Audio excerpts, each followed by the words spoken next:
Good day, ladies and gentlemen. I'd like to introduce ClassDesign. It's not a replacement for TimeDesign, but it's to assist you in creating groups that you require. In fact, it will be a great boon for anyone that needs to create their school timetables, even if they're not using TimeDesign. It's still in its infancy stage, but will mature to be a great and necessary product as what TimeDesign is. I've been threatening to do it for years and years and years. But now eventually I've decided to go ahead and do it. Let me give you a rundown what it's all about. It's aimed at assisting you in creating classes with highly similar streams, creating complex groups for you, making sure that there's no ambiguity where each student or stream goes, and creating the basic TimeDesign work file that you can just simply load up just to suit your requirements and solve it. Worst case, you can just simply solve it. It's already a relatively working timetable work file. And it will also ensure that there's a reasonably fair workload for each of your teaching staff. Let me just define some of the stuff that I tend to use a bit interchangeably. Well, you know, the school is a training institution, or a college if you want. The learner student, sometimes I say learner, sometimes I say student. The grade, as you can see there, some institutions may prefer to refer to it as a form or a standard. The course is the subject and the grade combination. So in other words, grade 8 maths compared to grade 12 maths. The stream, that's a selection of courses that the student takes for the year. And I usually refer to it as an educator. Some people may say a teacher, others may prefer a lecturer, but I also use them interchangeably. The educator ability, essentially, sometimes a grade 8 mathematics teacher has not got the qualification to teach a grade 12 mathematics student. And this is essentially what this educator ability is. To what level can they teach these courses?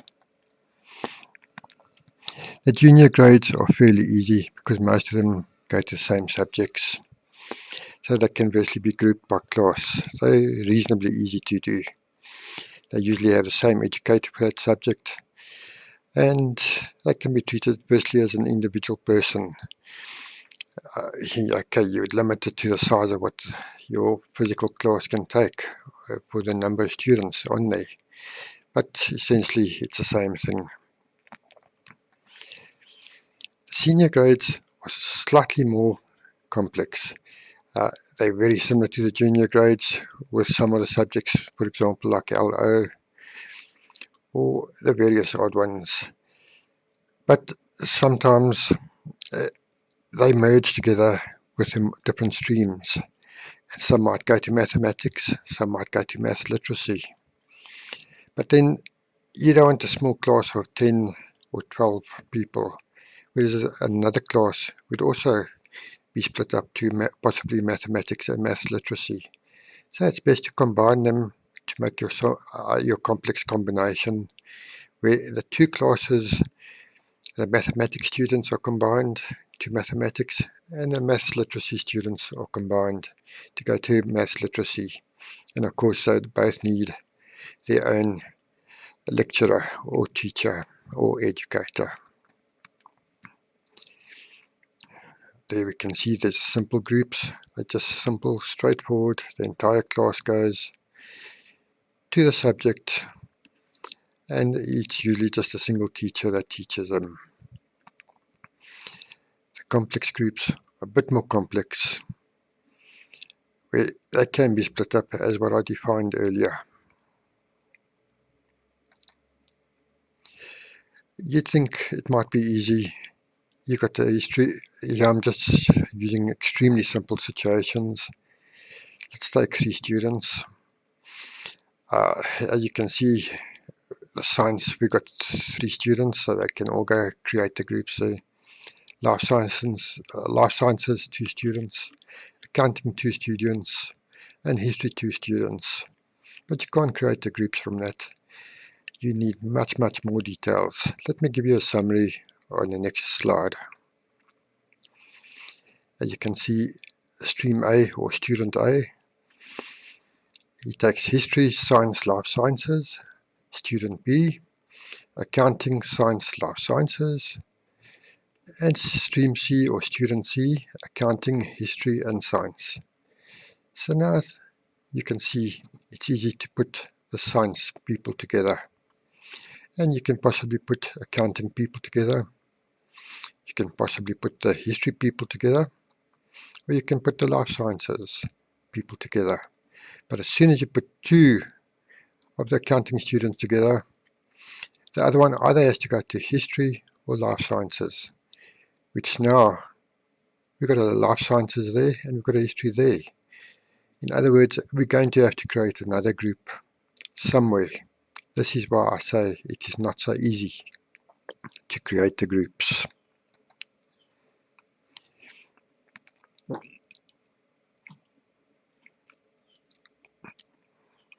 If there's streams where there's no students, why bother working with them? You can just simply bypass them. That's what ClassDesign does. It skips those some classes, those streams, and just concentrates on what's available. If an educator moves out, another educator comes in, you just update it, and another work file will be created for you. The year end, you simply enter in the number of students now moving over, and presto, there you go. There's a new course. Simply capture it, capture the number of students, which educators are available, and it can be created for you. No problem, within minutes. Okay, what's on ClassDesign is stored on a server, and all your information is stored there, so there's no need to email me, contact me. My computer's been stolen, I've lost all my information, can you send me a registration code? Nothing like that. And as what I'm working on it, I'm slowly changing and enhancing it to make it even faster and better than what it will be. It will always be compatible with TimeDesign. Let's have a look at what it looks like. Once you go log in, or once you start to call it, essentially it asks you for your username and password. Once you've logged in, it'll give you a welcome screen, giving you a summary, what's all there with your online help. You can close it if you don't need it, but we'll go into that a bit later. The schools that are available to you will be listed over there. Any school that's not available to you won't show there, so your privacy is totally secure, and it's up to you to decide who you want to give access to assist you in creating your work file. You'd simply capture your grades, and you define the number. Well, you don't need to define the number of classes, it'll work out, but you define the maximum number of learners. The system will summarize how many streams are available. We'll go into that. And once you define your courses over there, your subjects and your grades, this is where you'd enter in the number of periods per subject. If there's a 0 there, it simply means that the subject is not available, or that course is not available for that grade. You'd capture your educators, and you define what courses are available to teach. Whether they qualify to teach it or not, that's entirely up to you, but simply you just say grade 12 maths literacy, grade 8 art, grade 9 art, and so forth. There you can see a bit more detail where you can actually physically define the different courses for the different educators. You can also define the maximum number of periods that you want to give to the educator. For example, the head of departments won't have the full maximum number of periods because they got the administration overhead and the principal as well. So you can reduce your maximum number of periods for class design to take this into account. It will then show you which educators are available for which courses. It's for display purposes only. You'd capture your streams over there. You can capture your expected learners over there. There is another screen option which I've added after this. I've made these slides where you can capture your expected learners for those particular streams in a much quicker, simpler way, especially for year end. The stream details, once again, you can simply define what the streams are, quick and easy, and capture your expected learners there if you want to. It will also show you, give you a summary of which students are taking which subjects in which grades. It will then create the classes for you. Essentially, it will try and group them on the most number that's similar to what their subjects are, such as not so much disruptions in moving the classes. It will list out the classes. You can get a summary, or you can click on the Hide Show button to get more detailed information on the classes. Now you simply just go and you create your work file. You can decide whether you want to at least try and push for 1 period a day. Once you've got that, you click the button, and within a few minutes it will say that the process is complete. It will give you an information that it's battling to place. In this case here, it can't find an educator for CAT. All the rest it can on which groups. So by working there and adjusting it, adding in another educator, it will go through and it will do a complete process for you. It will repackage the groups until it can, as much as what it can, to try and make everything work. If it can't, it will give you those error messages. Once you're happy with that, you click the download file and you load it straight into TimeDesign. As you can see there, it created your entire number of groups for you on your layout. I've just expanded it there. You can see what they look like, the educators, subject, the classes. And as what it is, you can just simply click on the Solve It button and solve it. It's entirely up to you if you want to go a bit more detail and add in your grades, your assemblies, or your breaks, or whatever. But it will allow you to get a basic work file, and then you can personalize it as what's required. Under your summary, you can then get your groups.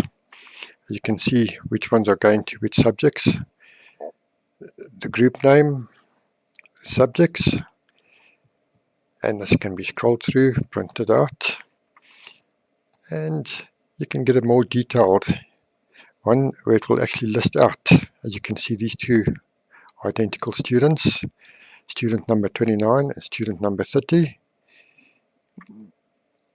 for that stream there. They're both there, it's listed there, and when there's signs on in one of the other groups, you can see which streams are going to those.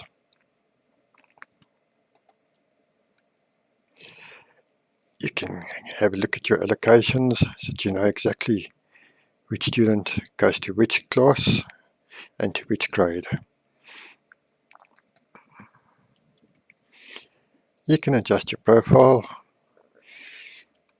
You can decide how many rows you want to see in your different tables, in other words, so that you don't have to scroll. And if it looks a little bit too bright for you, you can change your theme and make it a darkly theme.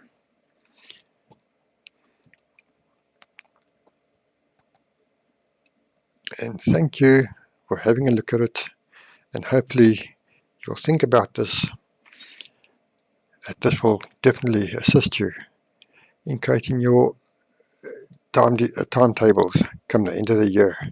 Then you can also stress less about worrying what you're doing, what's going to happen the next year, and enjoy your Christmas more. Thank you for everything.